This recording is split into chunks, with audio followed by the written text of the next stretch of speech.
Radhe Krishna friends, welcome to my channel devotion for Laddu Gopal. Friends, आज मैं अपने बाल गोपाल जी के लिए फ्रिल वाली ड्रेस बनाने जा रही हूँ, जिसके लिए मैंने ये पहले बेस तैयार कर लिया है। तो इसकी जो डायमीटर है ये हमारे पास 6.5 इंच का है और साथ में इसका जो मैंने अंदर से डायमीटर लिया है कमर का, ये हमारे पास 1 इंच का है। सबसे पहले हम इसकी फ्रिल तैयार करेंगे।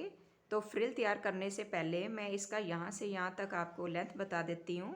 कटिंग करने के बाद कितनी रह गई है, ये हमारे पास है लगभग 3 इंच। तो 3 इंच को मैंने ये 3 हिस्सों में डिवाइड कर दिया है। तो ये 1 इंच से 1 पॉइंट कम पर मैंने ये मार्क लगाए हैं। अब मैंने ये नेट फैब्रिक ले लिया है।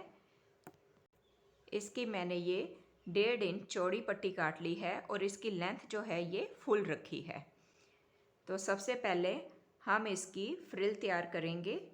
तो फ्रिल तैयार करने के लिए मैं इस तरह से चौड़ी चौड़ी चुन्नेट डालती जाऊंगी और बिल्कुल क्लोज इसके ऐसे रखते हुए सिलती जाऊंगी।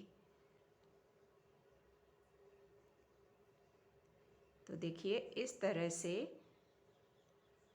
ये फ्रिल तैयार होगी। अब ये फ्रिल इस तरह से बनकर तैयार हो गई है। हमें बहुत सारी पट्टियाँ काट कर ये फ्रिल तैयार करनी है। अब मैंने एक और पट्टी ली है। ये इसकी जो लेंथ यहाँ पर जो चौड़ाई है ये मैंने 1.25 इंच की रखी है और अब इसको मैं इस तरह से फोल्ड करूँगी और यहाँ से काट लूँगी।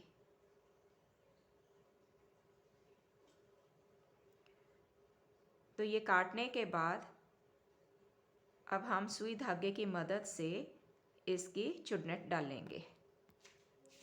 तो ये यहाँ कॉर्नर से मैं स्टार्ट कर रही हूँ और चौड़ा चौड़ा गैप देते हुए मुझे इस तरह से अब धागा पास करना है।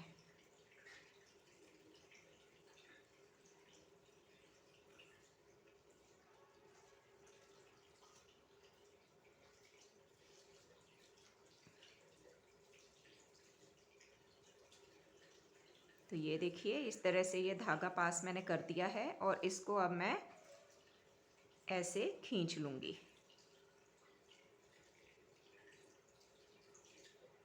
खींचने के बाद ये इस तरह का डिज़ाइन हमारे पास आ जाएगा। तो अब मैं अच्छे से इस धागे को टाइट करते हुए यहाँ से ऐसे धागा इस तरह से सुई पास करते हुए ऐसे मैं नॉट लगा लूँगी। तो अब ये इस तरह से पत्ती बनकर तैयार हो गई है। तो हमने बहुत सारी पत्तियाँ ऐसे ही तैयार कर लेनी हैं। अब ये फ्रिल मैं इसके राउंड शेप में इस तरह से अटैच करूँगी। तो आपको ये सिलकर बता देते हैं। अब ये फ्रिल का एक राउंड मैंने कंप्लीट कर लिया है और दूसरा राउंड जो करना है वो यहाँ से, ये जो मैंने मार्क पहले लगा रखा है ठीक यहाँ से अब मैं इसको ऐसे सिलूँगी और यहाँ पर से और फ्रिल अटैच करूँगी। ये जो दूसरी पट्टी मैंने ली है इसको मैं यहीं से इसके ऊपर थोड़ा सा ऊपर रखते हुए आगे की ओर स्टिच कर दूँगी। अब ये जो मैंने पत्तियाँ बनाई हैं ये मैं यहाँ पर फेविबॉन्ड की मदद से चिपकाऊँगी। अब ये यहाँ चारों तरफ मैंने ये पंखुड़ियाँ लगा दी हैं और अब ये वाली लेस ले रही हूँ। गोल्डन कलर की लेस मैं इसके ऊपर ऐसे लगाऊंगी ताकि ये जो है ये अच्छे से दब जाए। मैंने लेस चारों तरफ लगा दी है और अब मैं ये टिश्यू रिबन लेकर इनके कॉर्नर्स को यहाँ पर ऐसे लॉक करूँगी। तो ये कंप्लीट मैं यहाँ तक अब सिल दूँगी। ये मुझे दोनों तरफ से, दोनों साइड से लॉक करना है। अब ये दोनों तरफ से मैंने लॉक कर दिया है और अब मैं इसकी बेल्ट तैयार करूँगी। अब ये मैंने बेल्ट लगाने के लिए ये नेट डबल करके पीछे से सिल दी है और इस कपड़े को अब मैं आगे की ओर ला रही हूँ।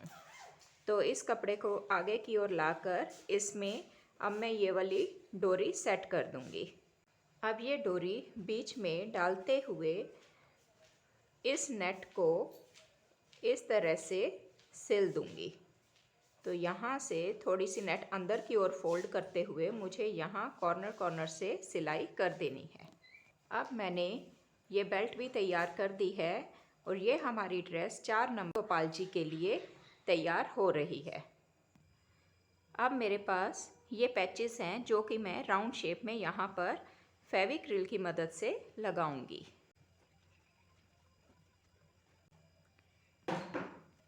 अब इसमें और हैवी लुक देने के लिए मैं ये वाले ग्रीन स्टोन्स बीच में लगा रही हूँ। अब मेरे पास गोल वाइट स्टोन्स हैं तो इनको मैं हर एक पत्ती के बीच में एक एक लगा दूंगी। अब मेरे पास ये स्टार शेप कुंदन स्टोन्स हैं और इनको मैं अब इस फ्रिल पर लगाऊंगी।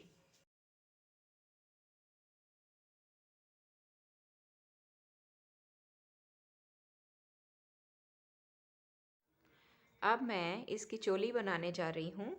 चोली बनाने के लिए मैंने ये फ्रिल तैयार कर ली है जिसकी मैंने चौड़ाई यहाँ पर 1.5 इंच ली है।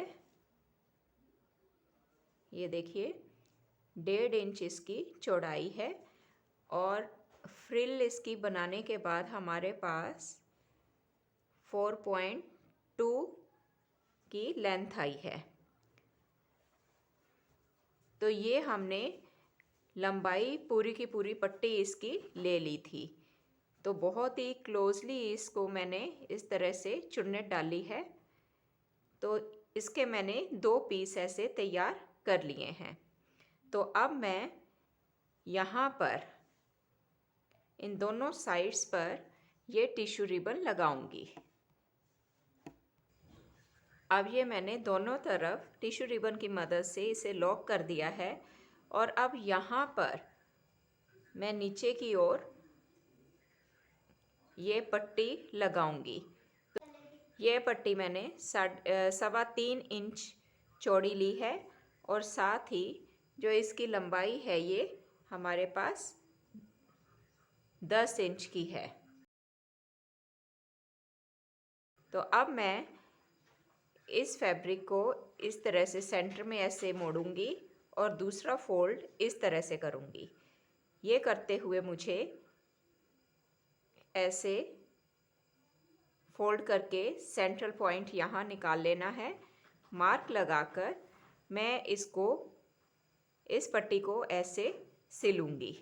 एक पट्टी यहाँ पर और दूसरी मुझे यहाँ पर रखते हुए अब ये अटैच करनी है। अब ये मैंने यहाँ पर स्टिच कर दिया है। सिर्फ इतने ही एरिया पर मैंने अभी स्टिचिंग की है। तो एक पट्टी मैंने ये ली है जो 1 इंच चौड़ी है और 2 इंच लंबी है। तो इस पट्टी को मैं इस तरह से फोल्ड करूँगी, फिर दूसरा फोल्ड ऐसे कर दूँगी और पीछे से इसको मैं ऐसे स्टिच करूँगी। तो ये मुझे अब चारों तरफ से यहाँ पर सिलना है। अब ये मैंने पीछे से भी चारों तरफ से इस कपड़े को स्टिच कर दिया है और अब मैं यहाँ से इसको फोल्ड करते हुए एक फोल्ड अंदर की ओर करूँगी और दूसरा फोल्ड ऐसे। तो इस तरह से करते हुए अब मैं ये कंप्लीट स्टिचिंग कर लूँगी। मैं यहाँ पर सेंटर में ये वाले स्टोन्स, ग्रीन स्टोन्स लगा दूँगी। तो अब ये चोली भी बनकर तैयार हो गई है और साथ ही ये कंप्लीट ड्रेस अब तैयार है।